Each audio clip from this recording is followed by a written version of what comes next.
Banyaknya orang tua juga ini ya belum bikin kesepakatan udah negur aja terus. Ya.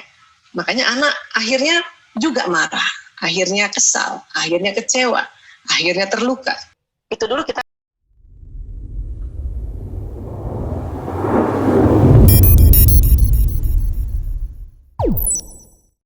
Baik, kita mulai ya. Bismillahirrahmanirrahim. Assalamualaikum warahmatullahi wabarakatuh. Alhamdulillahirrahmanirrahim. Allahumma sholli wa sallim ala sayyidina Muhammad wa ala alihi wa sahbihi ajma'in, amma ba'du. Alhamdulillah, terima kasih. Ini saya mendapat amanah ya untuk membahas tentang seni menegur. Ya, baik. Hanya sebelumnya karena saya biasanya juga perlu menjelaskan dari sisi pendekatan neuroscience. Jadi saya mohon izin Ibu Vidya, saya untuk share screen terlebih dahulu ya. Kita mulai ya, bismillah, kita mulai. Ya, seni menegur anak dengan bahasa cinta. Ya, jadi menegur itu ada seninya rupanya ya, Masya Allah ya. Ya, karena orang bijak mengatakan menegur bukan karena benci, memuji tanpa menjadikan lupa diri ya, sehingga menegur ada caranya dan memuji juga ada adabnya ya. Jadi ini perlu kita pahami ya. Baik, apalagi anak-anak yang dalam perkembangannya ya tentu perlu mendapat arahan, bimbingan dari orang tua, baik orang tua sesungguhnya ya, Bapak Ibu, dan juga orang tua yaitu Bapak Ibu guru. Jadi kalau kata MH Ainun Najib, ya bapakku satu, ibuku satu, orang tuaku 1000. Ya termasuk di 1000 itulah juga Bapak Ibu guru, ya, dan juga orang tua yang ada di sekeliling ananda kita, ya. Baik, dan kemudian juga ya adab menegur kekeliruan atau kesalahan orang lain ini ternyata menurut Imam Syafi'i yaitu jika seseorang menegur kesalahanmu di saat hanya berdua, itu bermakna dia ikhlas dan inginkan kamu menjadi baik. Ya. Dan jika seseorang menegur kesilapanmu di khalayak ramai, itu bukannya karena inginkan kamu menjadi baik, tapi dia menghinamu. Jadi ini untuk kita pada umumnya kalau kita ingin menegur kekeliruan atau kesalahan orang lain itu berdua saja ya, atau ya bersembunyi, termasuk anak-anak. Dia bertengkar dengan adiknya dan kita ingin menegur kekhilafan ananda ini ya, kakaknya kita ajak panggil sini gitu. Ntar berdua aja baru bisik-bisik ya, atau nanti ada teknik-teknik berikutnya ya, tapi inilah ya adab menegur. Termasuk juga menegur teman kita, menegur ya pasangan hidup. Ya, selama ini kalau saya seminar saya selalu ingatkan untuk menegur terutama pasangan hidup itu bila hanya berdua saja. Ya, karena itu artinya kita ingin memberikan masukan agar menjadi lebih baik. Tapi kadang-kadang ya ada orang menegur di depan orang lain atau misalnya ada WA grup ya, orang ditegur di situ. Itu sebetulnya niatnya ingin menghina itu. Ya. Tapi alasannya iya kan saya ingin menegur dia supaya lebih baik ya. Nah, ini harus kita pahami ya. Siapa Imam Syafi'i? Imam Syafi'i adalah ulama besar ya. Beliau lahir di Gaza, Palestina 150 Hijriah. Sekitar 767 Masehi dan beliau wafat di Mesir tahun 819 Masehi. Ya. Jadi ini harus dipegang nih, ya patokan ini dulu. Oke, baik berikutnya. Ya, nah tentu orang tua adalah panutan terbesar, ya. Dan kemudian ya sebelum menegur anak harus membuat kesepakatan peraturan bersama anak. Karena kalau belum bikin peraturan pada anak, misalnya ya anak pegang gadget untuk bermain. Sekarang kan pegang gadget bukan hanya untuk bermain ya, untuk belajar pun pegang gadget ya.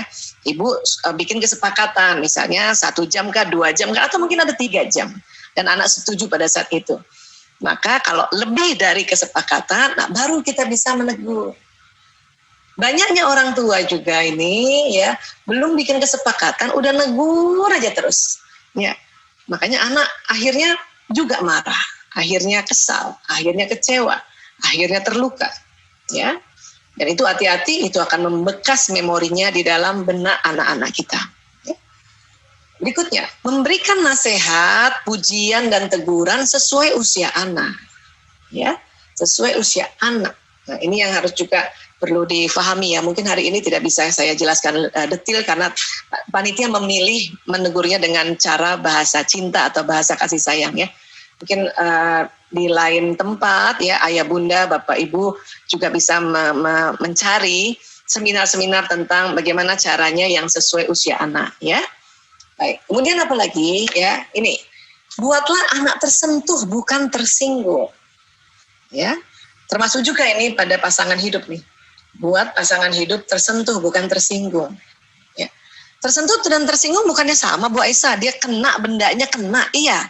Tapi tersentuh itu kenanya lembut, kalau tersinggung kenanya tergoncang, terlalu keras. Makanya bisa pecah kalau kenanya terlalu keras, itulah tersinggung. Ya, pecah apa ya? Pecah emosinya, ya. Pecah pikirannya, pecah perasaannya, ya. Dan hati-hati nanti pecah jiwanya, ya. Nah ini prinsip-prinsip juga di dalam cara menegur atau seni menegur. Ya. Dikatakan seni karena memang ini ya berseni dia itu. Ya. Bahkan kadang-kadang kita udah belajar juga, tapi juga pada saat kita juga kesel, kadang ya untuk beberapa saat lupa lagi cara-caranya. Ya. Tapi paling tidak tadi pegang prinsip adabnya adalah kalau kita ingin menegur kesilapan, kekhilafan, kekeliruan, kesalahan, kalau berdua saja atau bersembunyi istilahnya.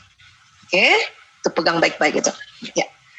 Next. Oke, ya. Jadi dalam seni menegur anak dan muji anak tentu supaya menjadi seni yang lebih asik lagi, ya. Tentu kita diminta bersikap lembut pada mereka. Ya, ini jelas ini. Ini Allah minta kita. Ya, di surat Ali Imran 159 nanti kita lihat ya. Kemudian apa lagi? Kalau memberikan teguran instruksinya jelas. Ya, hindari merepet kalau orang Jakarta bilang. Atau kalau di Tuban ngomongnya gitu nggak merepet. Apalagi ibu-ibu tuh. Jadi anak-anak nggak jelas apa sih yang ditegur. Ya, misalnya ditegur taruh handuk, tapi kita merepet kemana-mana. Ya, nah ini yang nanti anak nggak jelas maunya apa. Ya. Dan kemudian memang ya berulang kali saya sering sekali di seminar-seminar itu untuk belajarlah bahwa memang anak laki-laki dan anak perempuan berbeda. Ini banyak sekali seminar-seminar tentang hal ini ya. Jadi beda memberikan teguran pada anak laki dan anak perempuan berbeda. Ya, oke. Nah melihat, pahami juga beda watak anak-anak. Ya, kadang-kadang kita suruh anak ya untuk melipat selimut sangat rapi, misalnya ya, ujung ketemu ujung. Padahal anak ini bukan watak yang sempurna, bukan watak hasrat sempurna. Dia hasratnya malah hasrat yang gembira. Ya, dia tidak bisa detil. Ada anak-anak yang memang tidak bisa detil. Udah bagus dilipat itu, walaupun diuel-uel ya, itu udah bagus. Jangankan anak, mungkin bapaknya juga begitu. Ya, habis sholat sarungnya ya dilipat-lipat ya. Dia bilang udah dilipat, padahal itu diuel-uel, ya kan gitu. Ya, nah, jadi pahami watak anak. Sudah dilipat aja sudah syukur. Ya, dan kemudian apalagi pahami juga bagaimana bahasa cinta masing-masing anak. Ya, hari ini karena panitia meminta judulnya tentang bahasa cinta, mungkin saya akan lebih tekankan pada prinsip yang bahasa cinta. Ya, nah inilah bersikap lembut kita diminta oleh Allah bersikap lembut di Quran surat Ali Imran ayat 159 ya Allah. Bismillahirrahmanirrahim. Fabima rahmatin minallah lintalahum. Walau kunta fazan ghalizal qalbi lan faddu min haulika.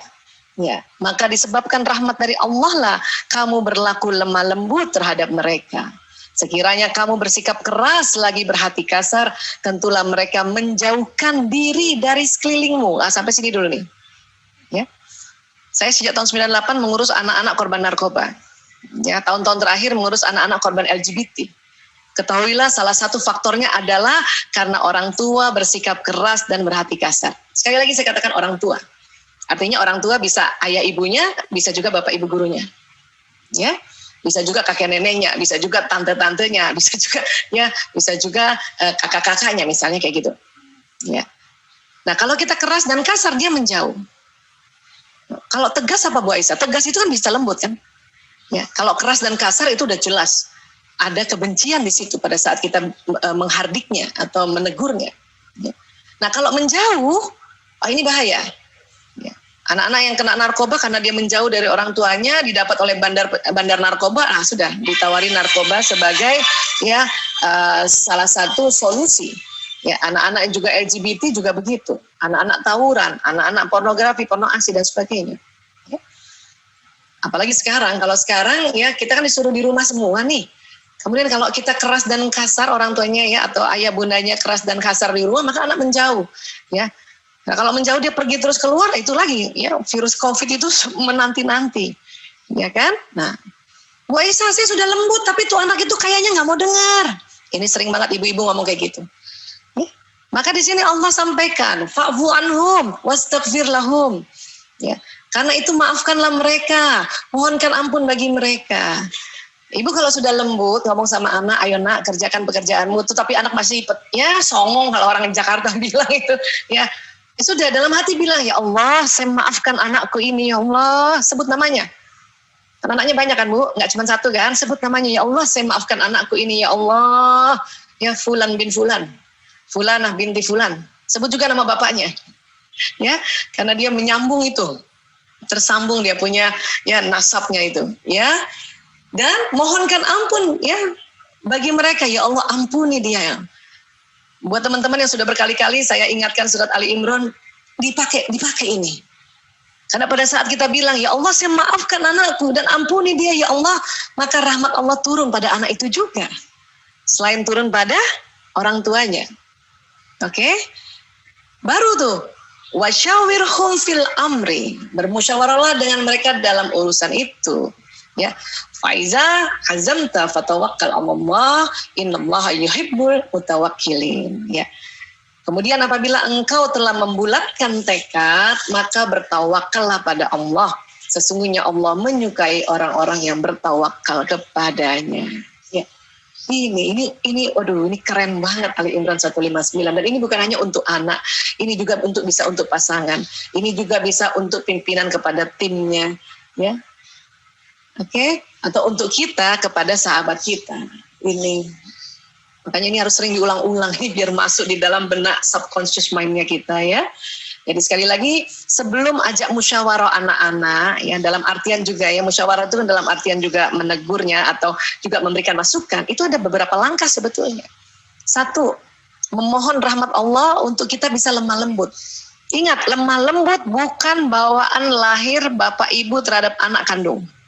Ya. Justru kadang orang lain bisa lebih cepat lemah lembut sama anak kita. Kalau kita nih aslinya nih, ibu-ibu sama anak, kepengennya cepet aja buru-buru. Ya cepetan, ayo bangun cepetan, maunya begitu. Ya. Bisa jadi ibu guru atau pak guru sama anak kita nih, ya jauh bisa lebih cepat lembutnya.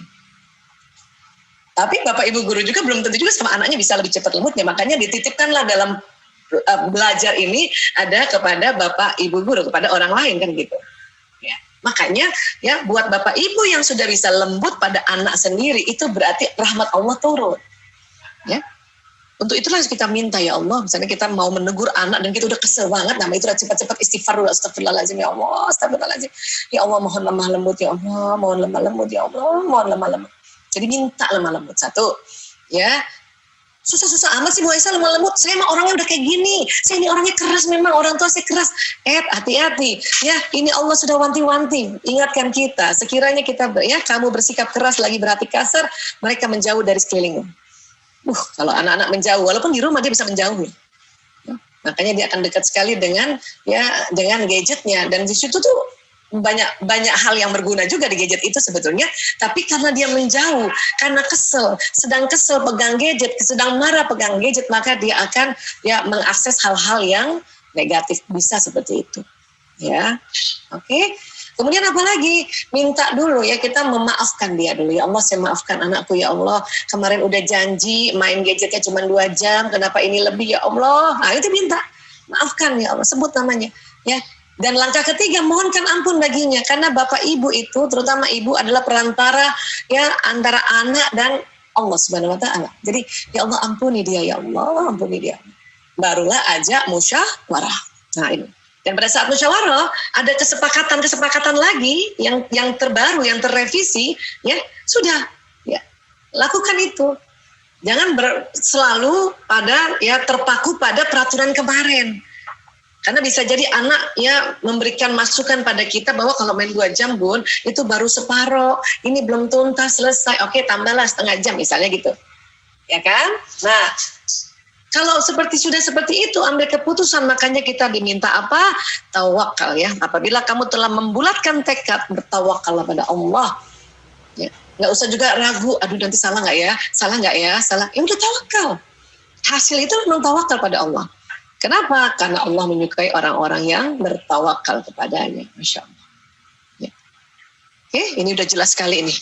Landasannya jelas kan. Ya. Baik, nah sekali lagi ini otak manusia ini itu banyak sekali hal yang luar biasa di dalamnya. Otak manusia terdiri dari otak besar, otak kecil, terbagi dua, belahan kanan, belahan kiri. Ini saya sering berkali-kali bilang. Kenapa saya suka sekali menjelaskan sesuatu berdasarkan pendekatan neuroscience, karena luar biasa ya, program-program fitur-fitur yang ada di dalam otak manusia itu Allah desain luar biasa, Masya Allah. Dan kita berharap supaya kita bisa kenal dengan beberapa program, karena hari ini kan nggak bisa semuanya tuntas ya, beberapa program yang ada di otak manusia, maka kita bisa dengan bijaksana, dengan lemah lembut tadi ya. Itulah berseninya ya. Baik, ya ini dia ya, Masya Allah, ini otak besar, ini otak kecil ya. Bapak Ibu guru, ayah bunda, ini Allah mendesain otak manusia ini digulung, bagaikan kabel digulung nih. Kenapa? Karena ini ya kabel-kabel di dalam otak manusia itu panjang sekali ya, panjang sekali. Mau tahu panjangnya seberapa? Kata ahli anatomi, kalau kabel-kabel di otak manusia Allah desain lurus panjang, itu bisa sepanjang Jakarta Bali lewat Tuban. Panjang banget, pulang pergi, ya Allah. Untung digulung sedemikian rupa. Dan dalam satu gulungan ini bukan satu kabel, ini jutaan kabel di sini, puluhan juta kabel di sini. Nah ini yang perlu kita mulai pelan-pelan. Oh iya ya, otak ini luar biasa. Makanya mengapa pendekatan parenting ini, kalau sudah mulai pelan-pelan tahu tentang otak, makanya ada istilahnya neuroparenting. Ya, pola pengasuhan berdasarkan kerja otak itu jauh lebih membuat kita bijaksana. Ya. Baik, nah dari otak keluar sistem saraf. Kemana Bu Aisyah? Ke tulang belakang. Ini serabut-serabut saraf yang berkumpul, seluruh tulang belakang. Ya, ini sering disebut sumsum tulang. Nah, dari tulang belakang keluar juga kabel-kabel saraf ke seluruh tubuh. Ya, jalan ke seluruh tubuh, ke ujung jari kaki, tangan, kemudian juga seluruh ya organ-organ di dalaman, ya, sistem pernafasan, kardiovaskuler, pencernaan, ya, persistem urin, sistem reproduksi dan sebagainya. Ya, kurang lebih kayak gini. Ya, nah, sistem saraf ini kerjanya kayak kabel listrik. Ini analoginya nih, tapi memang begitu. Jadi di dalam sistem saraf ini kerja listrik. Dia jalan listrik di dalam saraf ini. Oke. Nah, kenapa tadi Bu Aisyah bilang harus belajar tentang otak pria wanita, harus belajar juga watak. Ya, ada juga harusnya belajarnya bakat, itu jadi lebih lengkap lagi ya. Harus belajar juga tentang bahasa kasih mereka, bahasa cinta mereka. Harus belajar juga gaya belajarnya mereka itu. Kenapa? Karena tadi yang saya sebutkan semua itu programnya ada di otak. Dan program ini akan jalan di badan lewat sistem saraf tadi. Ya. Seorang anak yang wataknya ekstrovert misalnya, watak itu ada di sekitar lobus parietalis. Ekstrovert itu adalah watak yang hasrat gembira dan mengatur, dia ada dua. Dan ciri khasnya dia selalu ya ingin keluar rumah, ingin ketemu orang baru. Kok bisa begitu? Karena watak yang di otak kasih pesan ke bawah gitu. Keluar, ketemu orang baru. Makanya ini badan kepengen banget ketemu orang baru. Disinilah anak-anak yang wataknya ekstrovert ini sudah mulai bosan dengan pelajaran PJJ yang berlangsung lama. Kenapa? Karena watak ekstrovert memang lebih kuat atau lebih power kalau dia belajar dan bekerja dalam tim atau bersama temannya. Ya. Tapi kalau introvert, karena di otaknya bilang ya, kamu lebih enak belajar sendiri, lebih power kamu belajar sendiri. Maka dia bilang di sini, belajar sendiri. Nah, anak-anak introvert ini yang menyenangi pelajaran jarak jauh seperti ini. Ya. Karena memang ada program di otaknya, ada perintah di otaknya. Seperti itu. Dan ini banyak sekali fitur-fitur atau program-program yang Allah ya buat di dalam otak manusia, di dalam otak setiap orang, setiap anak. Dan nanti dia termanifest atau dia terlihat dalam bentuk perilaku karena pesan ini jalan. Bu Aisyah, tapi kan kalau kita ajarkan dia kasih dia peraturan-peraturan, ajarkan tentang ilmu, ajarkan tentang disiplin, segala macam ini gitu ya. Itu di mana letaknya nanti Bu Aisyah? Itu di otak yang depan.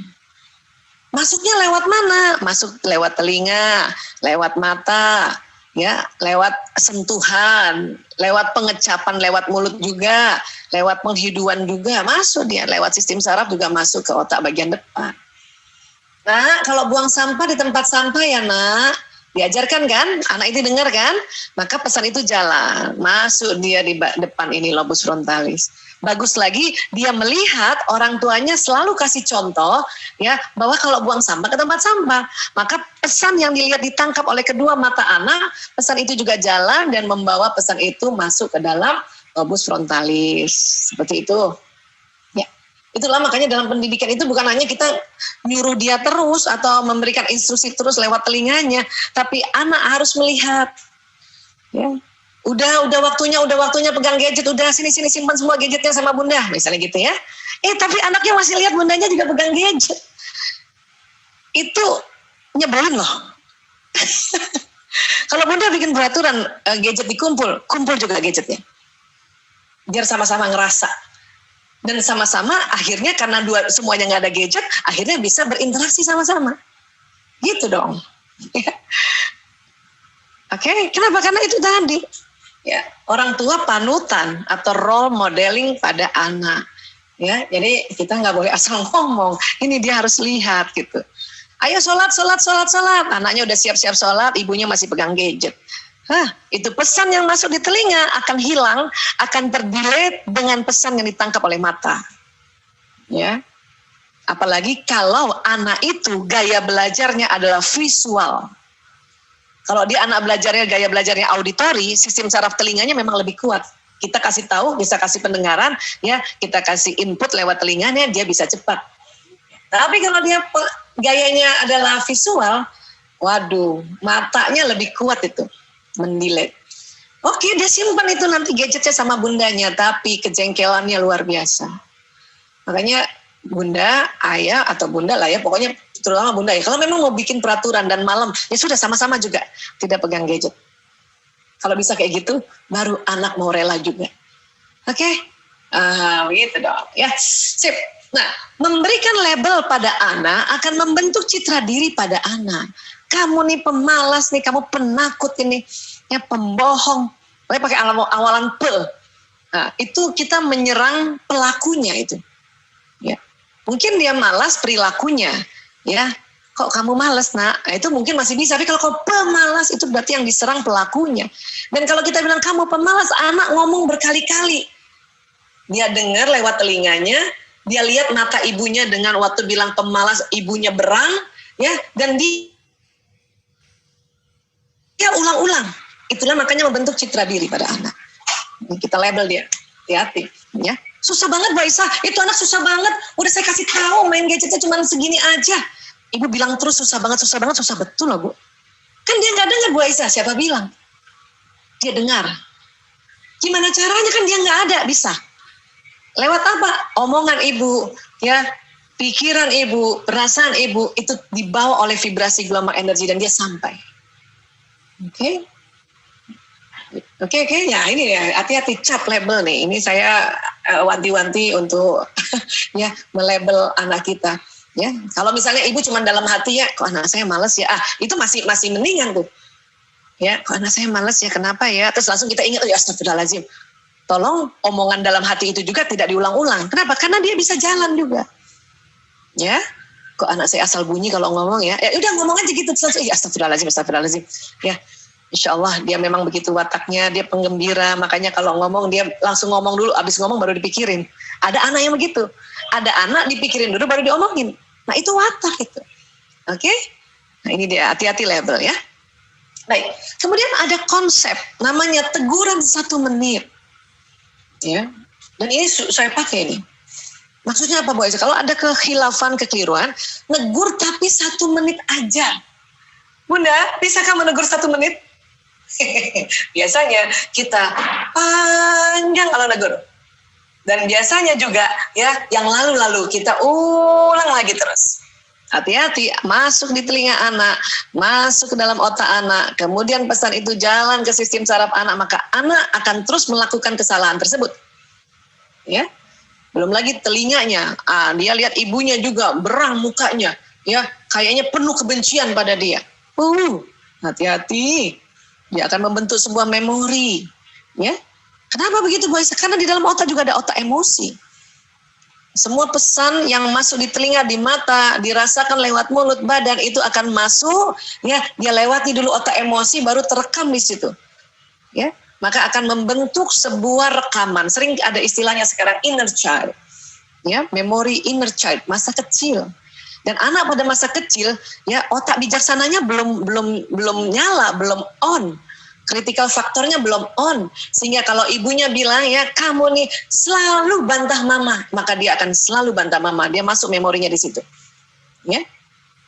Belum bisa anak-anak, oh, bapakku itu, ibuku itu kalau lagi marah kayak gitu, itu sebetulnya dia sayang sama aku. Belum bisa.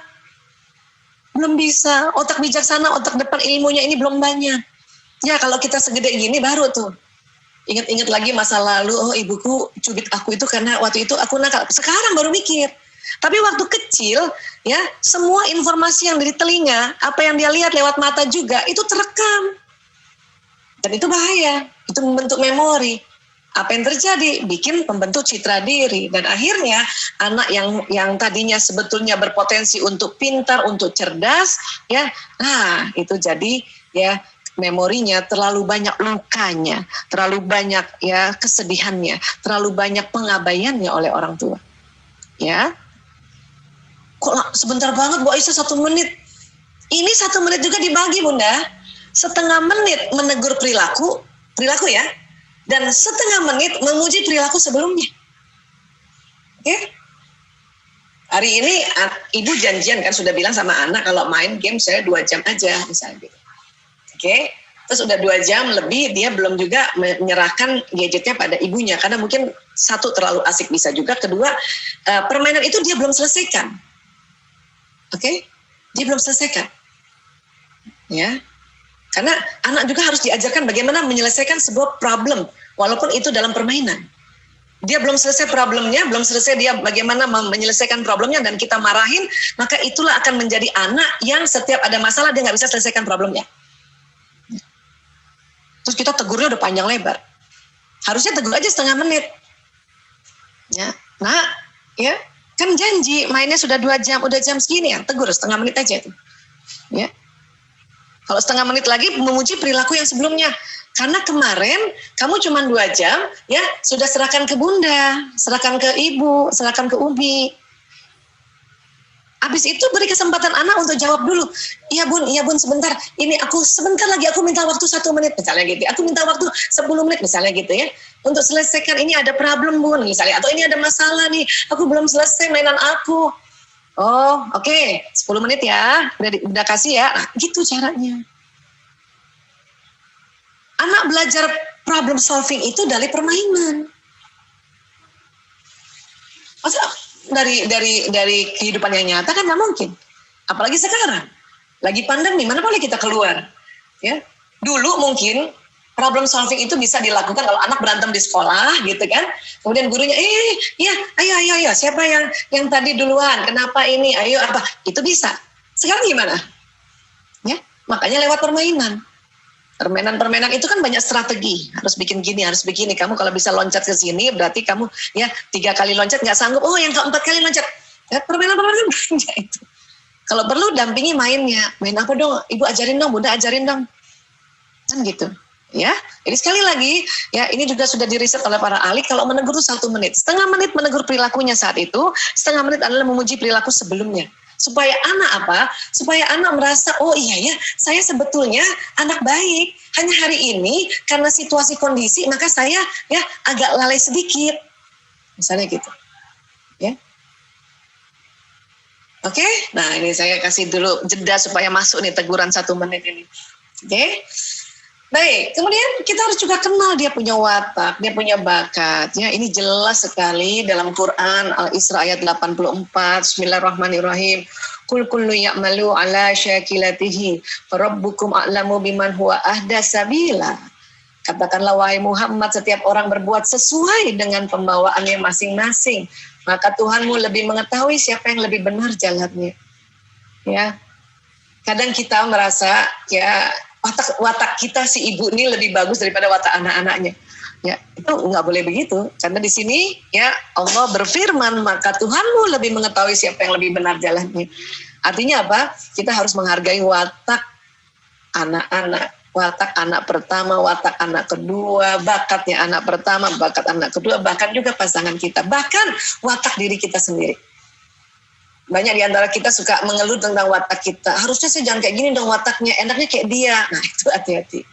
Ya, saya sering sampaikan kepada diri saya, pada anak-anak juga, nak, terima dulu watakmu, nak. Ya, bikin ijab kabul dengan watakmu. Ya, ya Allah, saya terima watakku ya Allah, seorang yang damai ya Allah, hasrat yang damai dengan segala kekuatan dan kelemahannya.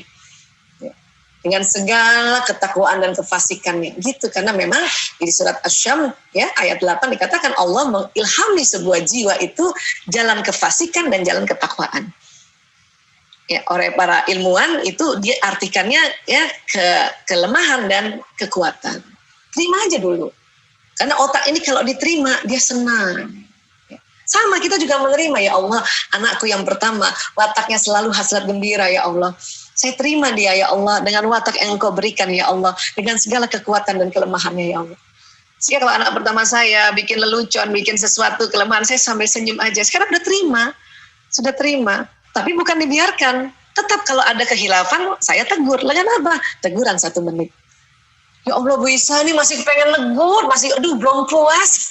Kalau kita kayak gitu itu bahaya nanti. Kenapa? Anak luka, anak terabaikan, ya. Maka dia mempunyai memori inner child yang buruk, nanti bahaya. Oke? Nah, sip. Sekarang bahasa kasih sayang atau bahasa cinta. Apa sih itu Bu Aisyah? Ya.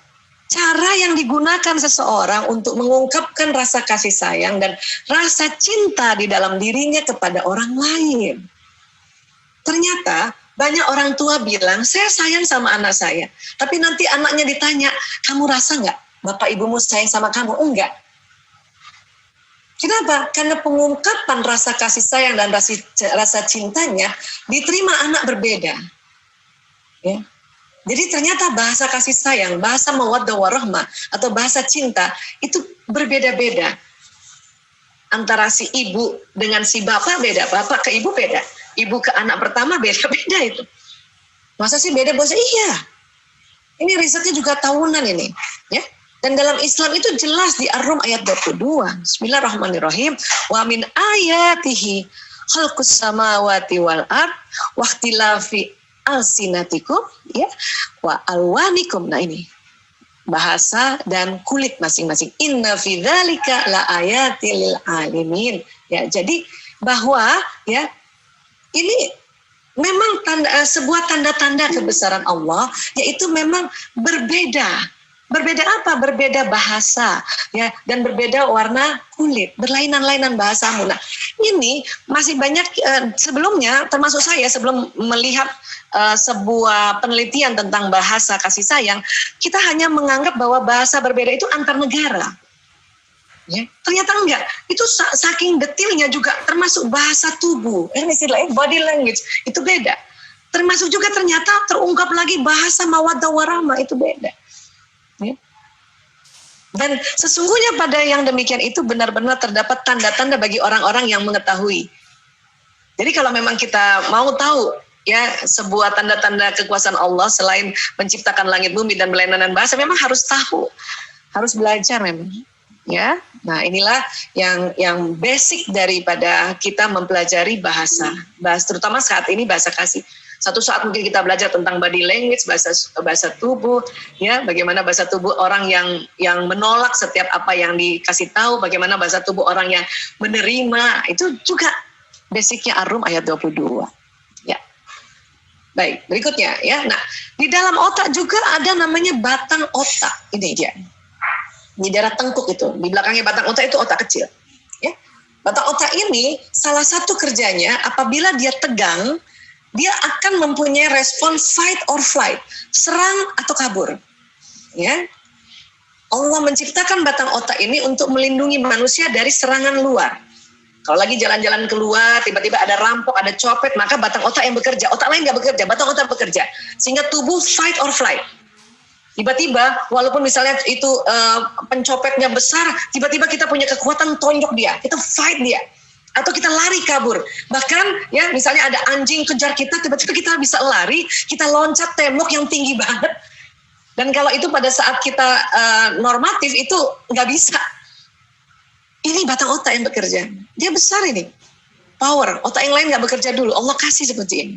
Nah, tapi pada saat pandemi seperti ini, ya bukan di luar rumah batang otak bekerja. Pas kita di dalam rumah, ini batang otak juga bekerja. Ya, jadi kaku, jadi tegang. Kenapa? Kita khawatir virus ini kan masuk ke dalam rumah. Ya. Dan ternyata juga anak-anak, banyak sekali anak-anak, kalau bertemu bapak ibunya, batang otaknya tegang. Maka dia selalu kepengen juga fight or flight. Dia bantah orang tuanya, atau dia kabur, dia malas, sudah, kunci kamar. Itu berarti batang otak yang tegang. Batang otak ini sering diistilahkan otak reptil. Ya, sifat reptil kita ada di sini, sifat ular, sifat buaya ada. Ya, kita kalau ketemu ular itu nggak marah. Ular itu kalau kita terlalu dekat, dia fight. Kalau agak jauh dia lari, kan gitu. Oke? Batang otak ini bisa dirilekskan dengan cara, salah satu cara yang efektif adalah menggunakan bahasa cinta yang sesuai otak anak itu. Kemudian dalam otak juga ada bagian otak namanya kelenjar pituitary. Di sini tempat hormon bahagia dan hormon cinta. Sini ada berapa jenis itu ya tentang hormon bahagia dan cinta. Ada istilahnya dopamin, oksitosin, serotonin, endorfin. Ya, mungkin nggak usah dihafal ya Bun. Ya, kita asal tahu aja bahwa di otak kita, ya kalau mau tahu tempatnya apa, di pertemuan dua alis, coba ayah bunda, bapak ibu ya, pegang pertemuan dua alis. Ya, tadi kalau Bu Vidya minta pegang sudut bibir, ini pertemuan dua alis. Pertemuan dua alis agak naik ke atas, itu kalau dibor ke dalam pertemuan dua alis, itu ada kelenjar pituitary. Di situ tempatnya hormon bahagia dan cinta. Makanya kalau kita sakit kepala, tanpa terasa kita ginikan kepala kita, kita pijat-pijat supaya apa? Supaya hormon bahagianya keluar, hormon endorfin, hormon rasa nyaman keluar, atau hormon penghilang rasa sakit keluar. Makanya kita suka banget pijat-pijat sini, ya. Nah, dan hormon bahagia juga bisa keluar dengan apa itu tadi, tersenyum, ya. Seperti tadi Bu Vidya sampaikan, kita suruh senyum, tarik kanan kiri bibir 1 sentika 2 sentika. Tahan 7 detik harusnya tadi, tahan minimal 7 detik. Nanti hormon akan jalan, dia keluar dari tempatnya ini, ya, dia akan masuk ke dalam pembuluh darah, masuk ke jantung, jantung memompa, dan dia jalan ke seluruh tubuh. Dan makanya badan ini kita rasanya senang, sangat nyaman. Oke? Ya. Banyak cara sekali hormon bahagia bisa keluar, namun kaitan hormon bahagia dengan batang otak saat ini, saya katakan saat ini, dalam pendekatan neuroparenting adalah dengan tahu bahasa cinta atau bahasa kasih masing-masing anak. Oke? Baik, nah kemudian ada teori ya namanya baterai kasih sayang. Ini salah satu guru kami, guru hipnoterapi kami, namanya Pak Adi Wegunaman. Dia memberikan sebuah konsep, ya analogi di dalam otak itu bahwa setiap manusia itu ada baterainya. Kita era sekarang kalau ngomong baterai, ngomong charging itu lebih paham orang. Makanya dikasih pendekatan ini. Ya, ada 5 baterai di dalam otak masing-masing. Ya, tadi kan kita tahu ya badan kita ini jalan listrik ya, makanya sumbernya disebutnya baterai misalnya. Ya. Dikatakan bahwa rasa aman seseorang berbanding lurus dengan isi baterai kasihnya. Jadi kalau anak kita ya bersama bapak ibunya dan bapak ibunya ya senantiasa ya memperhatikan isi baterai ini dengan cara mencharge-nya, maka dia aman tinggal sama bapak ibunya. Pandemi gini aman, nggak cepet-cepet pengen keluar rumah. Kenapa? Aduh, ibu saya nggak bisa jadi guru, pengen cepet-cepet sekolah nih dibuka. Itu berarti dia nggak aman kan? Ya, bahkan bisa jadi aman dan nyaman harusnya, ya kan? Dengan kita bisa charging dia baterainya dia ini, ya kan? Nah. Inilah yang mengapa kita minta ya untuk mengenali apa sih baterai ini. Ya. Dan kemudian sifat baterai kasih harus diisi setiap hari. Tapi ingat baterai juga bukan diisinya 24 jam ya. Kalau 24 jam nanti dia menggembung malah meledak sendiri ya. Pokoknya secukupnya memang. Ya. Wah Isa, saya nggak bisa setiap hari isi baterai kasih anak saya. Ya oke, minimal 3 hari seminggu. Waduh Bu Aisyah, anak saya boarding school. Ya mudah-mudahan yang namanya orang tua sekali lagi bukan ayah atau ibu ya. Bapak ibu guru juga orang tua. Makanya mudah-mudahan kita berharap bapak ibu guru juga membantu mencharging baterainya anak-anak. Ya. Untuk itulah makanya orang tua termasuk ayah bunda bapak ibu guru ya, saya senang mensosialisasikan konsep 5 baterai cinta ini. Ya. Oke. Penyimpangan perilaku adalah indikasi isi baterai sudah mencapai batas kritis minimal. Kalau ada anak membangkang, ada anak memukul, ada anak mencubit, ada anak ya termasuk berbohong ya, ada anak juga misalnya pelit banget, ada anak membuli temannya, itu berarti baterainya sudah mencapai batas kritis minimal. Hati-hati. Kalau berkepanjangan maka ya bisa menjadi korban narkoba, korban LGBT, korban pornografi, porno aksi. Ya ini namanya yang saya sampaikan pendekatan efisien atau efektif ya dengan cara mengetahui ini. Oke. Nah, jadi kira-kira baterai itu di mana Bu Aisyah? Ya, memang tidak dibayangkan seperti baterai yang manusia punya ya, tapi kita analogikan saja, kita perkirakan saja ya, kan kita boleh memperkirakan karena bukan apa-apa, di otak itu luar biasa. Kalau dijelaskan secara detail itu sangat kompleks ya, butuh waktu bertahun-tahun. Oke. Jadi diumpamakan baterai itu ada di daerah lobus parietalis ini. Dan di sini juga bersemayam program-program watak. Ya. Makanya kenapa baterai atau cara pengungkapan rasa kasih sayang anak-anak itu berbeda, karena watak yang berbeda ya, di dalam sini. Jadi di sini ada 5 sebetulnya. Tapi diharapkan sebisanya di-charge di umur tertentu. Dan di umur tertentu juga kita nge-charge-nya nggak perlu 5-5-nya, tetapi kita cari yang namanya baterai kasih sayang primer atau yang pertama dan utama. Ya. Oke, nah, supaya apa? Ada listrik yang jalan di sistem saraf. Ya. Sehingga apa? Sehingga kalau ada listrik, ada baterainya nih penuh, ada listrik yang jalan, maka batang otak jadi rileks. Ya. Kemudian dia punya hormon-hormon dopamin dan kawan-kawannya yang keluar dari pituitary itu keluar dengan lancar. Sehingga kalau bundanya misalnya memberikan nasihat sesuatu lewat telinga itu dengan gampang jalan listriknya di badan sehingga badan ini melakukan apa yang diminta oleh orang tuanya. Ini makanya saya bilang efektif. Ya. Terus gimana dengan hubungannya baterai kasih sayang dan bahasa kasih sayang atau bahasa cinta tuh gimana sih Bu Aisyah? Nah, jadi umpamanya ini baterai itu kan kalau dibikin teori fisika, kimia fisikanya kan dia berjejer gini ya. Nah ini di charge-nya, baterai kasih sayang ini di charge-nya dengan bahasa kasih sayang atau bahasa kasih, atau orang bilang juga bahasa cinta, apapun itu. Atau kalau saya lebih senang bahasa mawaddah warahmah ya. Ini kan hanya penamaan saja, tergantung siapa yang menemukan waktu itu merisetnya di awal-awal ya. Nah apa saja sih sebetulnya? Ya, jadi baterai ini di-charge dengan bahasa kasih sayang, ya. Ada yang namanya kata-kata pendukung, atau ada juga bilang kata-kata penegasan, ya. Waktu yang bersama, sentuhan fisik, pelayanan, dan menerima hadiah. Ini 5-5-nya. Ingat ya, 5-5-nya semua orang suka. Ini yang saya mau luruskan nih, karena banyak merasa, saya juga suka ini, Bu Aisyah saya juga suka ini. Ya memang 5-5-nya suka. Tapi ya, urutan dari 5 ini itu beda-beda. Ya, baterai pertama anak saya, yang pertama namanya Mas Lanang, tadi Bu Vidya menyebutnya ya, Lanang, Priok, Kakung, Jaler, Ragil. Ragil ini perempuan Bu. Ya, Lanang, Priok, Kakung, Jaler ini semuanya Lanang KB. Nah, Lanang baterai pertamanya itu adalah kata-kata pendukung. Baterai keduanya adalah menerima hadiah.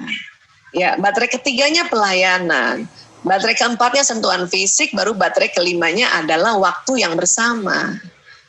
Ya, nah ini harus kita paham. Nanti anak kedua apa lagi nih? Misalnya Prio, Mas Prio, baterai pertamanya adalah pelayanan, baterai keduanya waktu, ya. Baterai ketiganya baru misalnya dia menerima hadiah, baterai keempatnya yaitu sentuhan fisik, baterai kelimanya kata-kata pendukung. Itu kita bisa lihat nanti lama-lama kalau sudah belajar nih. Hari ini saya juga lihat sahabat-sahabat saya dari MT1, MT2 karena sering belajar, insya Allah udah mulai bisa tuh. Bukan lagi hanya tahu baterai pertama kedua, udah sampai kelima bisa tahu nanti. Ya, oke. Nah ini, jadi karena baterainya memang 55-nya sama ada, tetapi karena urutannya berbeda, maka strategi untuk menchargernya juga berbeda. Ya. Gimana caranya Bu Aisyah untuk mencharge ini? Kalau anak-anak kita itu baru lahir, ya sampai umurnya kurang lebih 3 tahun atau 4 tahun, 4 tahun ini peralihan, ya setiap hari di charge-nya 55-nya. Nggak cuma 1, 55-nya. Misalnya ada punya anak umur 1 tahun nih, atau baru 2 bulan, atau baru 2 tahun, atau 2,5, atau 3 tahun nih ya, 3 tahun mungkin masuk PAUD, ya. Bunda-bunda PAUDnya juga harus nge-charge 55 nih. Apa sih yang di-charge? Ya itu kata-kata pakai pendukung. Udah puji belum di hari ini? Ya, udah sama-sama waktu bersama main sama dia belum? Sudah peluk dia belum? Sudah cium dia belum? Udah kasih pelayanan dia belum, masakkan makanannya atau siapkan makanannya. Kalau ibu nggak bisa masak lah, ibu siapkan makanannya dan dia lihat ibunya yang ambilkan piringnya, ibunya suapin, itu pelayanan. Ibunya yang mandikan, ibunya yang pakaikan baju, itu pelayanan. Sudah kasih hadiah belum? Nah ini terus terang ya, karena saya juga baru menemukan konsep ini 4 tahun terakhir, 5 tahun terakhir ya, saya terus terang waktu anak-anak kecil ini yang kurang menerima hadiah ya, karena saya pikir menerima hadiah itu nggak usah setiap hari. Ya, dan ternyata menerima hadiah bukan karena kita belikan hadiah, bukan. Pokoknya ada kata-kata, misalnya kita bikinkan bubur susu, terus kita bilang sama anak kita, sayang, kakak, ini hadiah dari bunda, ya, bubur susu. Habis itu kita suapin. Nah, pada saat itu aja sudah 2 baterainya. Sudah bikinkan hadiah dan kita melayani. Kemudian kita pangku dia sambil kita peluk, sudah kena 3 baterainya. Waktu bersama-sama, tenang-tenang aja. Yang terburu-buru, kasih makan anak sambil main-main kurang lebih setengah jam misalnya kan, itu waktu yang bersama. Ya, di sela-sela waktu suapin kita memberikan kata-kata pendukung, itu juga nge-charge baterai ini kan 55-nya, gampang kan? Ya, Bu Aisyah saya kerja Bu Aisyah, nah inilah konsekuensi ibu bekerja di luar rumah. Ya. Kalau gitu gimana Bu Aisyah? Ya malam hari, capek banget Bu Aisyah, memang begitu konsekuensi. Karena sebetulnya ini pekerjaan utama kita untuk ya mendampingi, membimbing, melindungi ya dan membina anak-anak. Pekerjaan itu buat ibu-ibu ya, itu bukan nomor 1. Ya, oke? Nah, sekarang jadi udah sampai dari lahir sampai 3 atau sampai 4 tahun lah ya, itu transisi. Ini 5-nya di charge. Ya, kapan anak-anak bunda misalnya ada 1 minggu, ada 2 atau 3 baterai bunda nggak charge, maka dia rewel banget. Guling-gulingan, kalau lagi marah guling-gulingan, bisa jambak-jambak bundanya, bisa pukul-pukul bunda. Berarti itu baterainya ada yang nggak ke-charge itu, ya. Oke. Waduh Bu Aisyah, anak saya udah 7 tahun Bu Aisyah, telat nih Bu Aisyah. Nggak ada kata telat. Pokoknya kalau sudah 4 tahun ke atas atau paling nggak 5 tahun ke atas, sampai anak kita usia sekarang, barangkali ada yang SMA, ada yang sudah kuliah, ya, tetap masih kita bisa charge baterainya. Bagaimana caranya? Tidak usah 55-nya, karena nggak mungkin juga 55-nya juga ya. Maka carilah baterai primer yang di ujungnya nih, yang mana dia? Ya, bagus lagi baterai kedua. Jadi ada 2 baterai yang di-charge. Itu bagus kalau ideal ya. Tapi kalau nggak cuman bisanya 1 ya sudah 1. Kenapa? Karena dengan dia nge-charge baterai yang pertama, maka otomatis baterai berikutnya tercharge. Ya. Baterai lain gimana Bu Aisyah? Masa kita nggak charge juga, tapi nggak perlu setiap hari. Kenapa? Karena dia akan dapat dari sini, ya, dari yang baterai primer. Oke. Kalau ayah bunda baru pertama kali mendengarkan seminar ini, mungkin di awalnya masih agak ya berbayang-bayang apa sih maksudnya Bu Aisyah ini. Ya. Tapi nanti kalau sudah 2-3 kali dengarkan, oh gitu, nah, gitu. Oke. Terus taunya anak saya baterai primernya kata-kata pendukung, waktu bersama sentuhan fisik, pelayanan atau menerima hadiah, gimana Bu Aisyah? Perlu kejelian memperhatikan kebiasaan mereka tiap hari. Ya, mungkin udah di usia 3-4 tahun sudah bisa terlihat dia punya kebiasaan. Tapi ingat usia 3 dan 4 tahun itu masih 55-nya di charge ya. Okay? Jadi kita perlu dengan jeli memperhatikan mereka 5 hal ini. Ya. Ini memang butuh waktu. Nggak ada cara cepat Bu Aisyah. Ya namanya juga ibu-ibu ya, pengennya cepat-cepat aja ya. Ini harus mengingat-ingat kebiasaan dia. Oke? Ya, kata-kata pendukung. Ya, kata-kata pendukung itu termasuk pujian, dukungan, keberpihakan. Ada ahli mengatakan word of affirmation atau kata-kata penegasan yang menegaskan pujian kita. Jadi harus diucapkan maksudnya. Ya, ada kebiasaan mereka. Nanti kita akan bahas contoh-contohnya. Ya, oh ini kenapa kesini? Oke. Nah, oh loncat. Ya. Jadi pada saat kita misalnya ya melihat atau memperhatikan dengan jeli kebiasaan anak yang baterai primernya kata-kata pendukung ini kurang lebih kayak gini deh. Ya. Jadi anak ini setiap hari ya, anak-anak yang ini nih, baterainya yang ini biasanya senang memuji, merayu orang tua dan mengapresiasi dengan sigap. Dikasih sesuatu oleh bundanya, terima kasih bunda, terima kasih Umi, ya. Atau misalnya ada dipuji oleh orang lain kah, oleh teman bundanya atau budenya, dia dengan langsung bilang terima kasih, nggak perlu lagi orang tuanya bilang ayo bilang terima kasih, ya. Bunda cantik banget, tante cantik banget, gitu. Aku cantik nggak? Itu kemungkinan besar baterai primernya adalah kata-kata pendukung atau kata-kata penegasan. Artinya, kalau dia memuji kita harus dengan senang hati. Terima kasih anak, alhamdulillah, masya Allah, tabarakallah. Ajarkan anak kalau dipuji katakan masya Allah, tabarakallah, alhamdulillah. Kamu juga cantik, nah kamu juga pinter. Ibu, aku hebat nggak? Alhamdulillah, masya Allah. Iya nak, kamu hebat.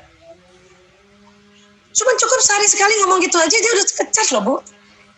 Bukan 24 jam kita omongin dia hebat, kamu hebat, kamu hebat. Bukan gitu. Dan sekali lagi kalau baterai dicas 24 jam kan dia bocor bu. Ya, oke. Nah ini, ya, dia butuh ini sebetulnya. Atau dia cerita tentang apa yang dia lakukan kalau dia udah besar ya. Seperti anak saya yang pertama, Mas Lana kan baterainya ini nih. Dia sudah jadi dokter, dia sekarang menggantikan saya di tempat rehabilitasi sebagai dokter anak-anak pecandu narkoba. Kalau pulang dia cerita, bu tadi ada pasien gini bu, aku beginiin dia bu, hebat nggak aku? Alhamdulillah nak, masya Allah, memang anak ibu hebat nih, alhamdulillah. Udah gitu aja bu. Karena banyak ibu-ibu kayaknya segan banget memuji anaknya gitu. Dalam hatinya, apaan sih, lebih banget ini anak. Ya, memang ini harus dilatih ya bu. Ya. Baik, nah jadi buat anak-anak yang baterai primernya kata-kata pendukung, dia pengen sekali ya setiap hari diberikan kata-kata pendukung. Atau tadi minimal seminggu 3 kali.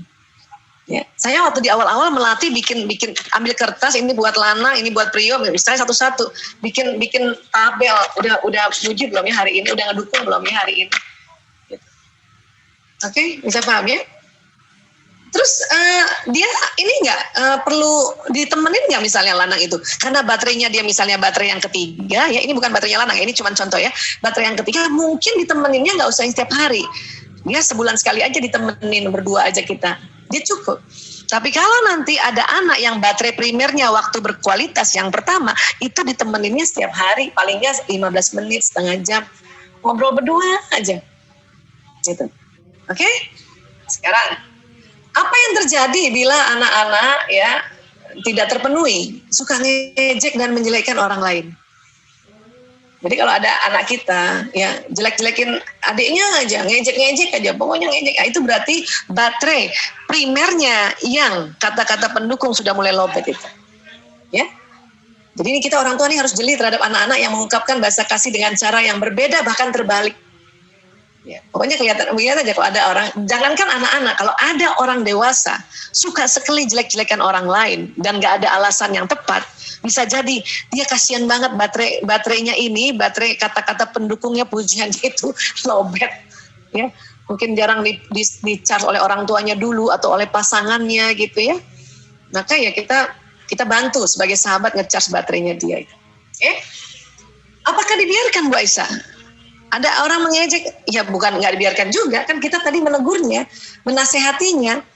Menegur kalau kita sambil bersembunyi hanya pada dengan orang itu aja, itu jatuhnya nasihat. Tetap kita nasihati dia. Tapi caranya adalah ya orang tua perlu memberitahukan bahwa mengejek dan menjelekkan orang lain itu tidak baik. Namun ya menyampaikan nasihat tersebut dengan terlebih dahulu memberikan pujian ya, memberikan kata-kata pendukung pada anak ini. Ya, panggil dia berdua sini.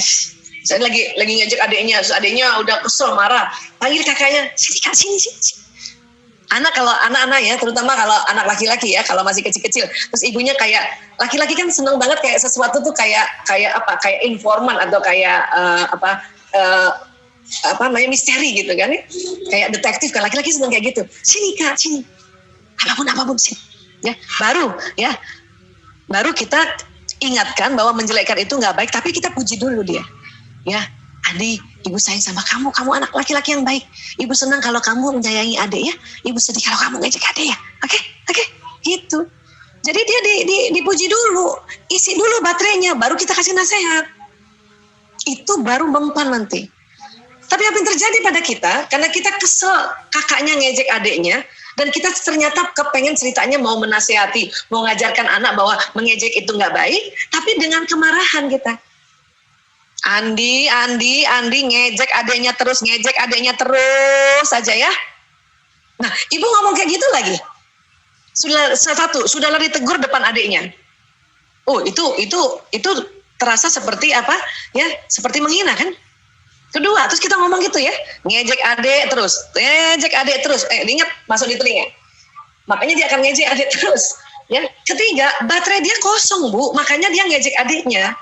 Makanya harusnya kita cas dulu baterainya, baru ajarkan. Seperti itu. Oke? Nah, ini nih kita mulai latihan kayak gini nih, Masya Allah. Oke. Sekarang yang sentuhan fisik. Apa aja sih Bu Aisyah? Apapun yang menunjukkan rasa kasihnya dengan sentuhan. Ya. Kita nanti lihat kebiasaannya dan sebagainya ya.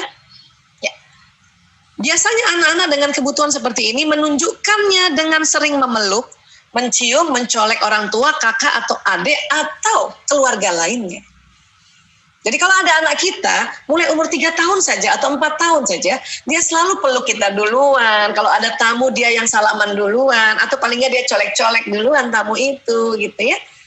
Itu bisa jadi dia baterai primernya adalah sentuhan fisik. Tentunya kalau anak mencium kita, memeluk kita, kita juga harus dengan akrab atau dengan gembira peluk dia. Hati-hati, ada ibu karena geli dipeluk-peluk terus dia tepis tangan anaknya. Siapa sih?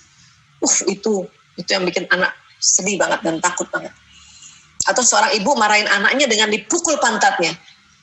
Dengan kerasan ya, dengan kebencian kan, dengan kekerasan, itu sakit hati sekali itu. Kenapa? Karena bahasa kasih dia adalah sentuhan fisik, tapi dengan sentuhan fisik itu ibu tidak memeluknya dengan kelembutan, tapi dengan kekerasan. Itu ingat terus. Bahaya. Jadi orang yang baterai primernya adalah sentuhan fisik, maka kita charge itu setiap hari. Ya, pokoknya minimal sehari sekali lah. Kalau nggak sempat ya sehari 3 kali. Udah sentuh, udah peluk belum gitu. Ya. Kalau dia sudah besar gimana Bu Aisyah? Dia udah mahasiswa dan laki-laki pula, kita ibunya nggak enak kayaknya dipeluk. Dia usap-usap aja punggungnya, usap-usap, uyel-uyel kepalanya, tepuk-tepuk bahunya gitu. Maka dia akan terisi semuanya. Perlu dipuji nggak? Perlu juga, tapi nggak usah setiap hari karena dia bukan butuh setiap hari baterai primernya kata-kata pendukung. Seminggu sekali kah, 2 minggu sekali, ya seperti itu. Oke, sudah mulai ada gambaran di sini? Mudah-mudahan sudah mulai ya. Ya, terus jadi yang namanya memeluk atau sentuhan fisik ya ini tadi dipeluk, colek pipinya, dirangkul, usap rambutnya, dicium, ya, dikelitik-kelitik kalau masih kecil, apalagi gitu. Mainnya sambil guling-gulingan, nah itu ya, sambil waktu kelitik-kelitik itu pakai bahasa-bahasa yang lucu, meong gitu. Ini adiknya gitu misalnya. Nanti ada lagi anak yang ketiga yang hampir sama, mungkin baterai pertamanya sentuhan fisik kita, ya waktu kitik-kitik kita, misalnya gitu. Itu anak-anak juga suka gitu. Oke? Nah, apa yang terjadi kalau baterainya lowbat? Suka mencubit, menggigit dan memukul. Ya. Makanya ya ini biasanya dilakukan ke adik atau kakak atau saat di luar rumah bisa jadi juga sama temennya ya. Sekarang kan lagi nggak di sekolah ya. Coba kalau nanti pas sekolah ada anak yang suka cubit, gigit atau memukul temennya, itu berarti baterai sentuhan fisiknya sudah mulai lowbat, jangankan ya mungkin sudah kosong banget itu. Terus gimana dong cara kita menegurnya? Ya, ingat ya tadi semua tegurannya ya, adab-adab teguran ya. Panggil cuman berdua dan ingat cuman 1 menit saja, setengah menit tegur perilakunya, setengah menit lagi puji sebelum-sebelumnya dia selama ini baik. Terus menegurnya ya, jika anak suka memukul adik atau temannya, katakanlah bahwa Anda tidak suka jika ia memukul temannya atau adiknya. Katakanlah hal tersebut sambil merangkul atau mengusap-usap kepalanya.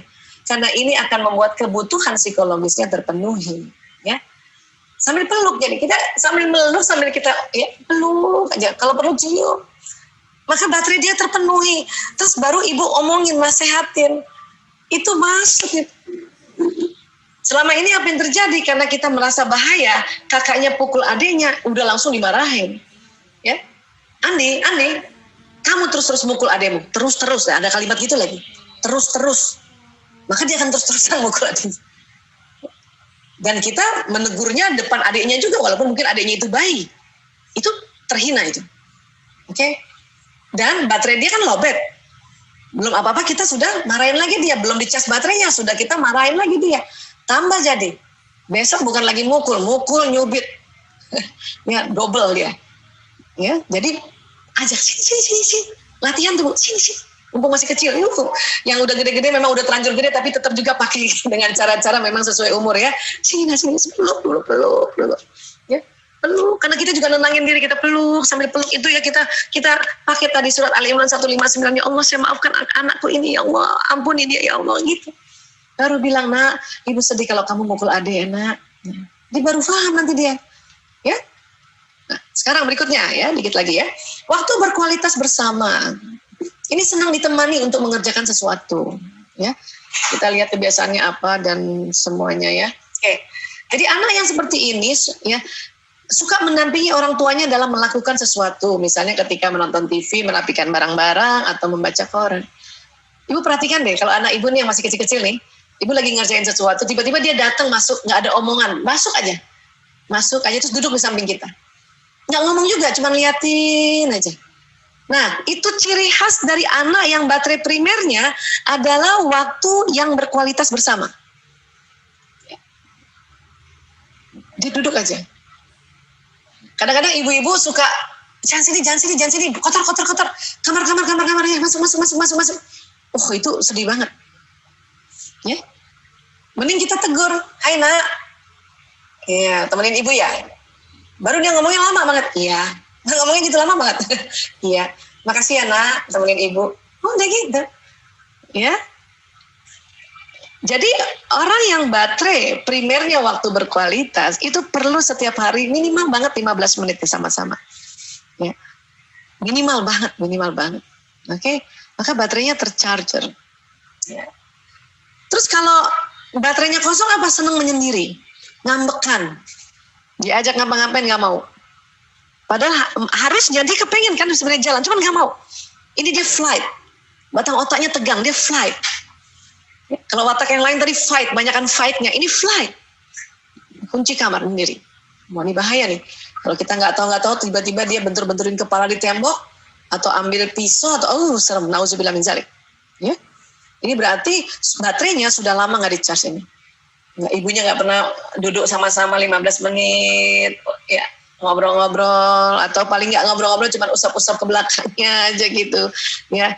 Atau misalnya ada yang sudah besar, anak-anak sudah besar, ya nemenin ibunya kayak anak saya yang ketiga ini kan baterai pertamanya adalah waktu berkualitas, ya. Saya lagi ngetik bikin modul di laptop, dia duduk di samping aja, cuma duduk ngeliatin, paling saya, Mas Kako, ya. Dia diam aja tuh. Asik, makasih ya temenin ibu. Udah. Kadang-kadang udah 15 menit nggak ngomong, jalan sendiri lagi ke kamarnya. Ya, nah itulah. Ya, nggak usah juga heran. Dalam hati kita, oh iya dia sedang ngecharge baterainya. Ya, bukan saya yang datengin ke kamarnya, dia yang datangin saya. Udah. Ya, nggak usah kita hina, nggak usah kita suruh keluar, nggak usah suruh macam-macam. Ya. Nah, kalau sudah kayak gini, gimana cara nasehatinnya Bu Aisyah? Cara menegurnya, ya. Yaitu ya luangkan waktu dengan anak sambil menemaninya beberapa menit dulu. Kalau anak lagi ngambek gini, ibu datang nih, duduk di sampingnya. Ya. Tapi jangan cuma 3 menit, Bu. Ya 15 menit juga. Kenapa? Karena ibu cuma 3 menit, ya terus ibu paksa-paksa dia, kenapa sih, ayo dong ngomong, itu nggak suka dia. Tambah ngambek. Udah duduk aja, ibu diam duduk. Kenapa? Bayar, tebus tuh. Harusnya kemarin nemenin dia, kemarin ibu nggak nemenin, duduk di situ. Duduk aja diam. Ya, mulai di situ sebagai ibu ya kita berpikir dalam benak kita ini, dalam kolbu kita, dan kita, ya Allah saya maafkan anakku ini ya Allah, pakai Ali Imran tadi 159, ya Allah ampuni dia ya Allah, dalam hati itu ngomong. Nanti menit ke-15 anak baru percaya bahwa oh ibunya mau menemani dia, ya baru tuh nanti dia juga ngomongnya gini, bunda ngapain di sini, nemenin kamu. Diam dia, nggak bisa ngomong langsung dia, ya di benaknya dia gembira, walaupun dia juga nggak tahu mau ngomong apa, karena biasanya anak-anak yang baterai primernya adalah waktu yang berkualitas bersama adalah watak-watak yang pemikir, yang lebih banyak mikir daripada ngomongnya. Ya udah duduk aja. Kalau dia sedih baru udah 15 menit udah tanya, ya Andi sedih ya? Iya. Andi sedih sama ibu atau sama siapa? Nah, baru kita tanya-tanya kan gitu. Andi kesel sama ibu, iya. Terus ibu pergi terus, nah misalnya kayak gitu kan. Oh, ibu minta maaf ya nak. Udah langsung aja minta maaf, gak usah banyak bagi alasan. Ibu pergi itu karena ibu harus kerja nak, harus menopang ekonomi rumah tangga, nggak usah. Memang kita yang salah, minta maaf, ibu minta maaf ya nak. Ibu minta maaf. Selama ini kita juga udah minta maaf, tapi kalimatnya keliru. Maafin ibu ya nak. Ada beberapa teman tanya, apa bedanya Bu Aisyah, saya minta maaf, ya ibu minta maaf atau maafin ibu? Ya. Itu adalah ilmu tata bahasa, ilmu program-program linguistik. Ya, disebutnya ada ilmu yang namanya konsep semantik gitu. Kalau kan ibu yang salah, ya ibu minta maaf, bilang ibu minta maaf ya nak. Tapi kalau maafin ibu ya nak, kita maksa dia maafin kita. Itu lagi kita sering kebalik. Ya. Makanya harus latihan dong Bu Aisyah omongannya, emang betul. Kita harus melatih semuanya ini. Oke? Nah, pelayanan itu apa maksudnya? Senang melayani dan dilayani. Anak-anak yang baterai primernya pelayanan itu anak yang sigap. Ya. Itu anak yang senang membantu kakak dan adik serta orang tuanya, sigap banget. Aku aja yang ambilin Bu, aku aja yang bantuin Bu. Ya, waktu kecil ya misalnya ya. Sigap membantu dia. Bahkan ya senang bila orang tuanya melayani dan membantunya tanpa diminta. Nah kita juga harus jeli apa yang dia suka ya. Oh dia senang misalnya dibuatkan es susu misalnya jam 10 pagi, maka sebelum dia minta siapin. Kalau perlu dia lihat emang ibunya siapkan. Ya es susu buat kakak. Itu baterainya kecas. Atau seorang anak lagi betulin misalnya sepedanya sendiri, tiba-tiba ayahnya juga ikut bantu ya, itu seneng banget. Ya. Mungkin kita tanya, perlu bantuan nak? Nggak usah ya, tapi walaupun anak itu bilang nggak usah, dia tahu bahwa ayahnya mau bantu, itu kecas baterainya. Tapi banyak orang tua pas anaknya ngerjain sendiri, apa kata orang tua? Biarin dia sendiri, biarin dia mandiri. Nggak gitu. Itu bikin luka anak. Ya. Kan kita mau ajarin mandiri, iya, tapi bukan begitu caranya. Perhatikan kalau anak ini baterai primernya adalah memang pelayanan, tanya dulu, ya, tawarkan bantuan. Nanti kalau emang dia bisa sendiri, dia bilang kok nggak usah ya, aku bisa sendiri, oh sip, mantap. Ya, nah ini banyak juga yang perlu tambahan-tambahan kita belajar ya, dikit lagi ya. Nah ini dia, ya perumpamaannya kalau baterai pertamanya pelayanan isi itu, nanti baterai berikutnya diisi. Ya. Dia suka dipeluk nggak? Suka, tapi nggak setiap hari. Sebulan sekali aja dipeluk atau seminggu sekali. Ini yang sudah 5 tahun ke atas ya. Kalau masih kecil sampai 3 atau 4 tahun udah tetap harus 5-5-nya di charge ini. Ya nggak boleh keliru nih. Oke? Nah, kemudian ya apa yang terjadi? Kalau misalnya baterainya kosong ini, dia suka nyuruh-nyuruh orang dengan kasar. Nah, misalnya teriak-teriak ya. Aku mau minum. Itu berarti baterai dia itu udah mulai kosong tuh. Ya. Dan apa juga ya, menjadi bosi, ya, dan senang membuli adiknya atau temannya, ya, ini, kalau ada anak suka bully, ya, itu bisa jadi dia baterai primernya pelayanan itu mulai kosong, ibu bapaknya terlalu membiarkan dia terlalu mandiri dengan alasan supaya dia mandiri, supaya dia disiplin dan sebagainya, ya. Tidak pernah dia melihat bahwa ibunya memang sengaja ambilkan piringnya untuk melayaninya, ambilkan nasinya untuk melayaninya. Nggak pernah dia lihat itu, kosong, maka dia membuli adik atau temannya. Ya, nah ini dia nih. Oke, nah sekarang gimana caranya? Caranya ya orang tua melayani atau membantu tanpa diduga dan tanpa diminta itu tadi.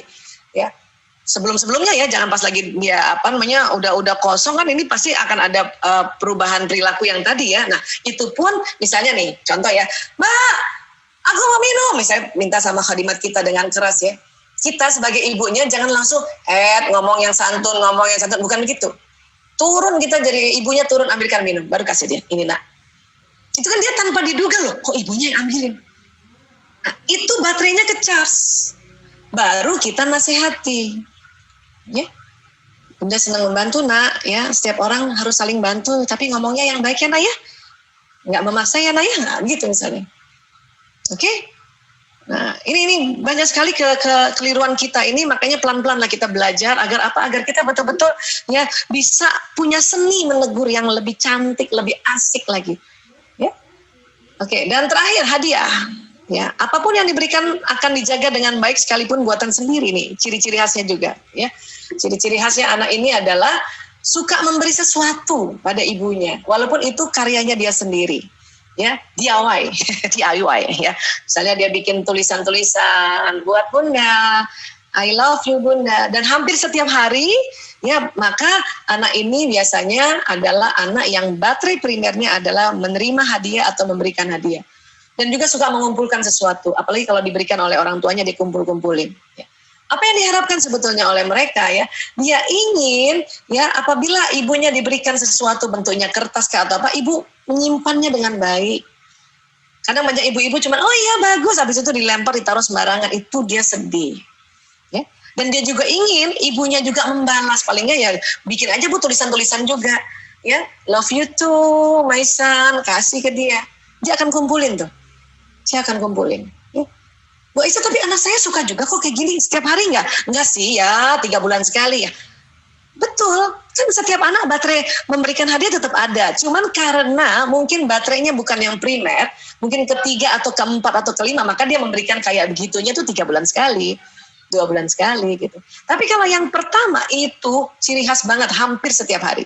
Katakanlah seminggu mungkin ya bisa 3-4 kali dia begitu. Ya.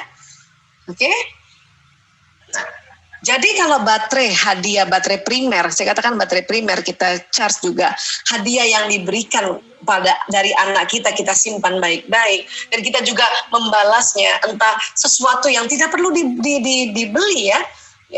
Kita bikin tulisan juga berikan kayak ke dia lagi, atau mikir ya kayak Mas Lanang tuh baterai keduanya, tapi dia hadiah ya, waktu kecil dia suka sekali petik kembang, kasih ke ibunya, ibu Isa taruh dengan baik ya, kemudian cepet-cepet Bu Isa ke ini lagi ya, ke dapur, apa yang dia suka, waktu itu dia suka banget minum susu gitu ya, bikinkan susu ini Mas Lanang gitu, itu tukeran hadiah namanya.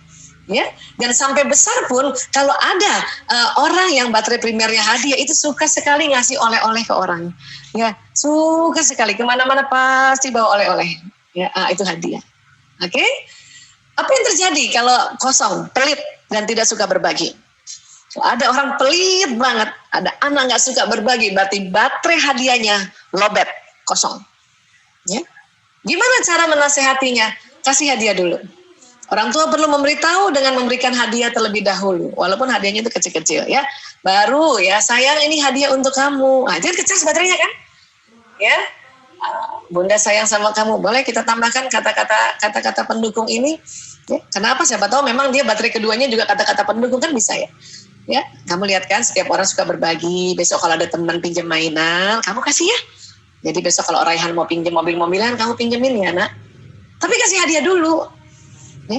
Iya boleh. Ini yang boleh mainan yang boleh dipinjemin orang, yang ini aja, ini nggak boleh. Ya terserah, nggak apa-apa. Nggak apa-apa juga. Kenapa? Karena ada anak yang memang dia tahu ini yang dia klasifikasikan, ini yang boleh pinjam, ini nggak usah karena ini mempunyai nilai-nilai yang lebih baik, atau misalnya nilai-nilai yang memori yang baik karena ini dari ayah aku, dari ibu aku gitu. Atau karena ini ada 2 jenis mainan, jadi udah ini satu, ini boleh adik main. Itu boleh. Kayak gitu. Tapi sekali lagi memberitahu pada anak ini dengan memberikan hadiah terlebih dahulu. Ya, disinilah seni menegur anak dengan bahasa cinta.